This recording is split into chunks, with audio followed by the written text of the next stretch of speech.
नमस्कार। कश्मीरी पंडित कल्चर में मैं उज्जवल हांडू आपका स्वागत करती हूँ। बचपन में किए जाने वाले संस्कारों में मुंडन एक प्रमुख संस्कार है। मुंडन यानी जन्म के बाद पहली बार बच्चे के बालों को उस्तरे की मदद से हटाना। हिंदू धर्म के अनुसार ऐसा माना जाता है कि अनेक पशु योनियों में जन्म लेने के बाद ही जीव को मनुष्य जन्म मिलता है। साथ ही उसके पिछले जन्मों के जो पशुओं के संस्कार होते हैं वो भी इसके मनुष्य जन्म में आ जाते हैं।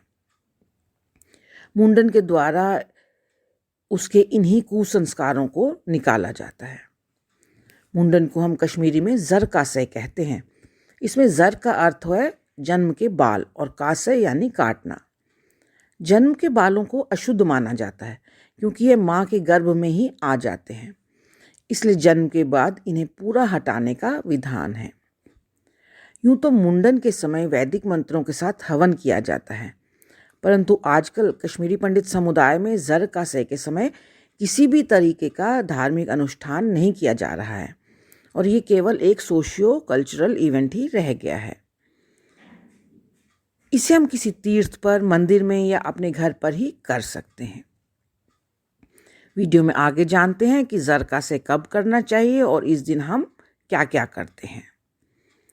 जर कासे बच्चे के जन्म के पहले, तीसरे या 5वें साल में किया जाता है।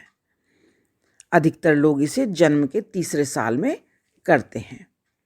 पंचांग में जर कासे के लिए शुभ मुहूर्त दिए जाते हैं।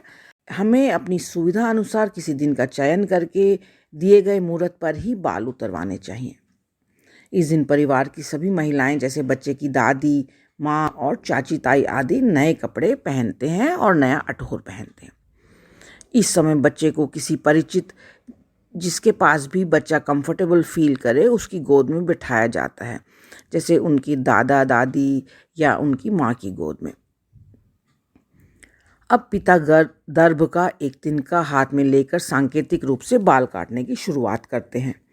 इस समय कश्मीरी रीति से बच्चे को और उसके पिता को जंग लगाई जाती है। जैसा कि मैंने अपने पिछले वीडियोस में भी बताया कि कश्मीरी पंडित परिवारों में प्रत्येक शुभ कार्य के प्रारंभ में चावलों से भरी एक थाली, जिस पर कि नमक, वर मसाला और पैसे रखे जाते हैं, तैयार करी जाती है। जिसके लिए यह शुभ कार्य किया जा रहा हो, उसके दाएं कंधे पर 3 बार इस थाली को छुआ जाता है और शुभ कार्य के लिए शुभकामनाएं दी जाती हैं। यह कार्य घर की कोई लड़की करती है। इसे हम ज़ैंगेयुन कहते हैं। कुछ लोग बच्चे के बालों को 3 भागों में विभाजित करके भी रखते हैं और इन 3 भागों को वो मोली और दर्भ से बांध के रखते हैं। इस समय पिता या दादाजी कैंची से बच्चे के थोड़े से बाल भी काटते हैं। इसके बाद नाई अपना काम शुरू करता है। वे बच्चे के बालों को पानी लगाकर गीला करता है, फिर उस्तरे की मदद से उसके बाल उतारना शुरू करता है। सिर के पिछले भाग से शुरुआत करके वह आगे के बाल उतारता है। इस समय हम गायत्री मंत्र का जाप कर सकते हैं या कोई अन्य मंत्र भी पढ़ सकते हैं। साथ ही प्रार्थना करना चाहिए कि उस्तरे से बच्चे को कोई नुकसान ना पहुंचे। ध्यान रहे कि बाल उतारते समय बच्चे के सिर के बीच में शिखा ज़रूर रखें। कश्मीरी में इसे हम छोग कहते हैं। उतारे हुए बालों को एक नए कपड़े पर इकट्ठा कर लें और उसे बांध कर रख दें। यहाँ पर मैं ये भी बताना चाहती हूँ कि कश्मीरी पंडित समुदाय में लड़कियों के जर कासे पर उनका मुंडन नहीं किया जाता है, केवल उनके बालों को कैंची से थोड़ा थोड़ा काटा जाता है। अब बारी आती है बच्चे को नहलाने की। बच्चे के सिर पर दूध और दही लगाई जाती है और ये कामना करी जाती है कि इस दूध दही के समान ही शुद्ध और पवित्र विचार हमारे बच्चे के मस्तिष्क में आए। अब उसे एक चौकी पर बिठाकर नहलाया जाता है। नहा धोकर उसे नए वस्त्र पहनाए जाते हैं। उसके मातामाल से भी उसके लिए नए कपड़े, तौलिया और अन्य कई तरह के तोहफे भी आते हैं। अब बारी आती है ईश्वर को भोग लगाने की। कश्मीरी पंडित परिवारों में अधिकतर पीले नमकीन चावल, जिसे कि हम तहर कहते हैं, उसका भोग लगाया जाता है। इसलिए इस दिन घर में तहर ज़रूर बनाई जाती है। प्रेपूर्ण मंत्रों द्वारा ईश्वर को अर्पण करके यह सभी को प्रसाद के रूप में बांट दी जाती है। सभी आमंत्रित परिवारजन और मित्र पारंपरिक भोजन का आनंद लेते हैं।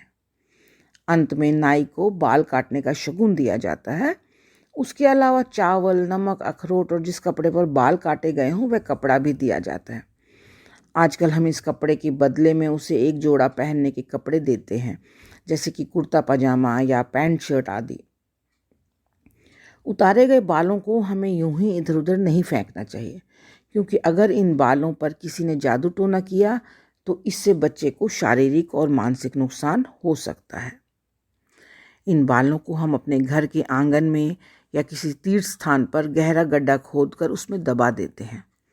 मिट्टी की प्लेट, जिसे कि हम कश्मीरी में टोक कहते हैं, उसमें इन बालों को रखा जाता है। साथ में कुछ अखरोट और पानी डाला जाता है, फिर इसे मिट्टी में दबा दिया जाता है। कुछ लोग तो इसे नदी में विसर्जित भी करते हैं। तो यह था ज़रकासे पर मेरा आज का वीडियो। आशा करती हूँ आपको पसंद आया होगा। आप इसे लाइक, शेयर और इस पर कमेंट कीजिए और मेरे सभी वीडियोस को सबसे पहले देखने के लिए मेरे चैनल को सब्सक्राइब करें और बेल आइकन दबाना ना भूलें। एक नए वीडियो के साथ जल्द ही आपसे दोबारा मिलती हूँ। तब तक के लिए नमस्कार।